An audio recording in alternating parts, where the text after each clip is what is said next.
పశ్చిమ బెంగాల్లోని హౌరా రైల్వే స్టేషన్లో ఓ పెళ్లి బృందం కోసం రైలు కొన్ని నిమిషాల పాటు నిరీక్షించింది.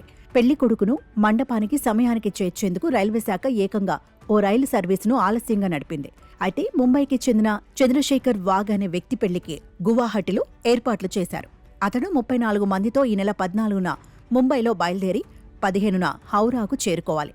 ఆ తర్వాత అక్కడి నుంచి గువాహటికి వెళ్లేందుకు రైలు టికెట్లు బుక్ చేసుకున్నారు.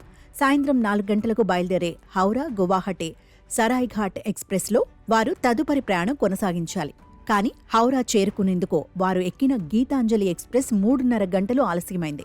దాంతో హౌరాలో వారు ఎక్కాల్సిన సరైఘాట్ ఎక్స్ప్రెస్ను అందుకోలేమని గ్రహించిన పెళ్లి కుమారుడు వెంటనే అత్యవసర సహాయం కావాలంటూ రైల్వే మంత్రి అశ్విని వైష్ణవ్ను రైల్వే శాఖను ట్యాగ్ చేస్తూ ఎక్స్లో పోస్ట్ చేశారు. తమ రిజర్వేషన్ టికెట్ల ఫోటోలను దానికి జత చేశాడు.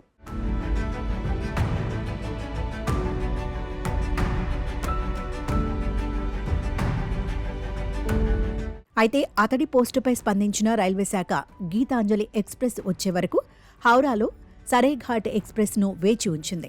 దాంతో చంద్రశేఖర్ అతడి బంధువులు కనెక్టింగ్ రైలును అందుకుని పెళ్లికి వెళ్లారు. తన పెళ్లికి సరైన సమయంలో చేరుకునేందుకు సహాయం చేసిన రైల్వే శాఖకు, అధికారులకు చంద్రశేఖర్ ఎక్స్లో ధన్యవాదాలు తెలిపారు. అయితే రైల్వే శాఖ చర్యపై కొంతమంది నెటిజన్లు మండిపడ్డారు. ఒక వ్యక్తి అతడి కుటుంబం కోసం రైలును ఆలస్యం చేయడం న్యాయమేనా అని ప్రశ్నిస్తున్నారు. ఒక రైలు ఆలస్యమైతే మరో రైలును ఆలస్యంగా నడపడం సమంజసమేనా అని ఆగ్రహం వ్యక్తం చేస్తున్నారు. మీరు గీతాంజలి ఎక్స్ప్రెస్ను సరైన సమయంలో నడపలేకపోయారని ఇప్పుడు ఈ విషయంలో క్రెడిట్ తీసుకోవాలనుకుంటున్నారా అని రైల్వే ప్రయాణికులు అసహనం వ్యక్తం చేశారు. రైల్వే శాఖ వైఫల్యాన్ని దాచుకునేందుకు మిమ్మల్ని మీరు మెచ్చుకోవడం ఆపండని మరొకరు పేర్కొన్నారు.